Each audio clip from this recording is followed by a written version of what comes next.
Hello everyone and once again welcome back to another episode of Digital Marketing Weekly Updates. Myself Umar Taskir and today is 26 December. आज के दिन के लिए मेरे पास weekly updates episode के अंदर लगभग 6 अपडेट्स हैं। मैं एक एक करके इनको आपसे डिस्कस करता हूँ।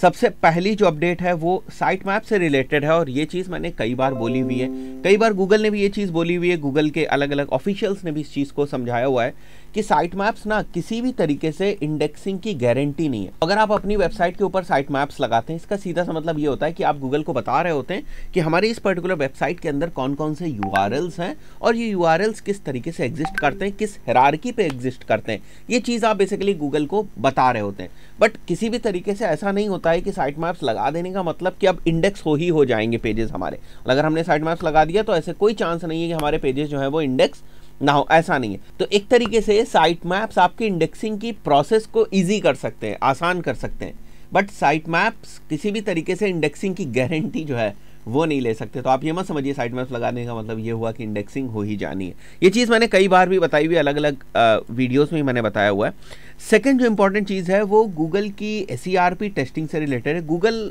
में अभी देखा गया है कि वो कुछ कराउजल रिजल्ट्स को भी टेस्ट कर रहा है अपने सर्च इंजन रिजल्ट पेज में।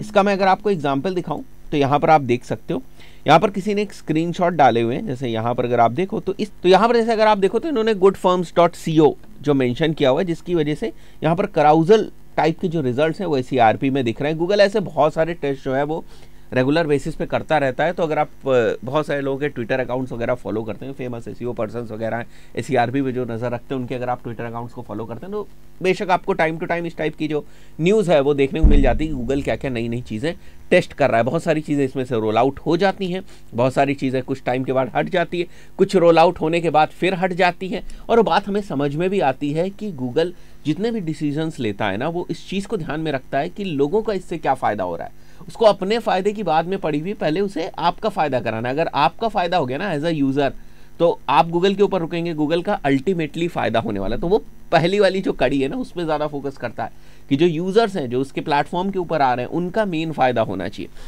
थर्ड जो अपडेट है वो ये है, there is no added inherited advantage of SEO in WordPress. कहने का मतलब ये कि अगर आप वर्डप्रेस CMS के ऊपर अपनी वेबसाइट बना देते हैं तो इसका मतलब ये नहीं कि आपकी वेबसाइट जो है वो SEO फ्रेंडली हो गई। SEO का काम करना आसान होता है वर्डप्रेस के अंदर।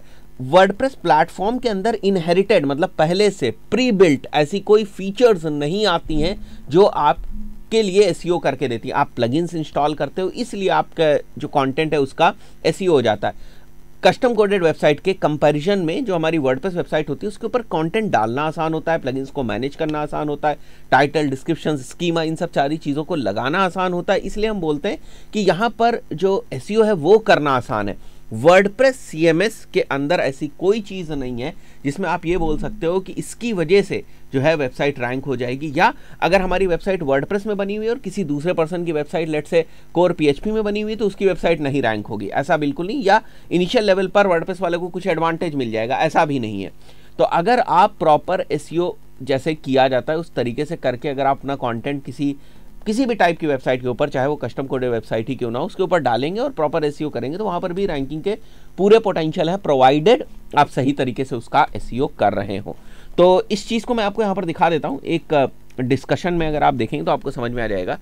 Is using a popular CMS such as WordPress better for SEO then coding it myself. और यहाँ पर जॉन मुलर साहब ने जो है आंसर दिया हुआ है, not for SEO but you can focus more on the content if you don't spend all your time creating a new CMS for your self. Fine, तो आई बिलीव अभी आपको समझ में आ गया होगा मैं क्या कहना चाहता हूँ। नेक्स्ट उसके बाद जो फोर्थ अपडेट है वो रिलेटेड है गूगल मर्चेंट सेंटर फीड के साथ। जैसा मैंने आपको बताया था कि गूगल के पास एक टूल है, एक पोर्टल टाइप का है, जहाँ पर जो गूगल के डिफरेंट प्रोडक्ट्स हैं अगर उनके अंदर कोई प्रॉब्लम आती है तो उसकी अपडेट यहाँ पर दे देते हैं। तो आप देख सकते हो यहाँ पर जैसे आपको दिख रहा होगा 21 दिसंबर 2022 को यहाँ पर 10:55 AM UTC के ऊपर कुछ एरर था with regards to Google Merchant Center, और जो प्रॉब्लम थी वो 23 दिसंबर तक सॉल्व भी हो गई थी। तो एक इशू था, तो अगर आप लोगों को कुछ इशू दिखा गूगल मर्चेंट सेंटर में तो that might be because of this one. उसके बाद जो हमारी फिफ्थ अपडेट है वो भी एक बहुत इंपॉर्टेंट अपडेट है। Migration of UA analytics and other parameters now possible in GA4 using different tool. मतलब जो ऑडियंसेस आप GA3 के अंदर बनाकर रख चुके हैं, अगर आप उनको माइग्रेट करना चाहते हैं एज इट इज़ GA4 के अंदर, या दूसरे बहुत सारे ऐसे पैरामीटर्स होते हैं जिनका हम इस्तेमाल GA3 में करते हैं, यानी यूनिवर्सल एनालिटिक्स में करते हैं। अगर हम उन चीज़ों को माइग्रेट करना चाहते हैं GA4 के अंदर, तो now that we can do. बहुत सारे टूल्स हैं, बहुत सारे एड ऑन्स प्लगइन्स जो है गूगल शीट्स के अंदर आज हमारे पास अवेलेबल हैं, जिसको यूज़ करके ये चीज़ करी जा सकती है। तो इसके ऊपर मैं एक सेपरेट वीडियो लेकर आऊँगा, तो अगर आपको वीडियो चाहिए तो प्लीज़ कमेंट कर दें कि GA3 टू GA माइग्रेशन वाला वीडियो जो है वो आपको चाहिए। उसके बाद जो हमारा 6th अपडेट है वो रिलेटेड है गूगल की अपडेट से। बहुत सारी अपडेट इस साल भी गूगल की आई हुई हैं, और इस अपडेट की जो न्यूज़ है ना, ऑफिशियल न्यूज़, वो आप यहाँ पर देख सकते हैं। दिसंबर 21, 2022 से recreate universal analytics audience in GA4, और ये प्रॉपर इन्होंने पूरा बताया कि किस टाइप से जो इनका ऑडियंस माइग्रेशन टूल वगैरह है वो काम करता है। तो बहुत सारी चीज़ें इन्होंने एक्सप्लेन करी, सबने बताया। मैं इसके ऊपर एक सेपरेट अलग से वीडियो लेकर आऊँगा, बट आप लोगों का कॉमेंट आ जाना चाहिए।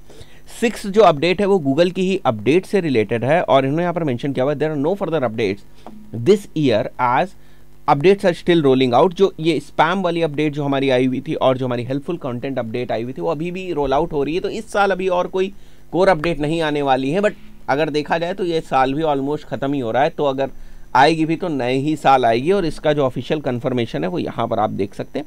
यहाँ पर इन्होंने मेंशन किया हुआ है, there is no core update lined up for the rest of the year, that doesn't mean there won't be visible changes, the link spam and helpful content update are still rolling out, right. तो guys ये थी इस हफ्ते की कुछ updates. मिलते हैं next week, till then good bye.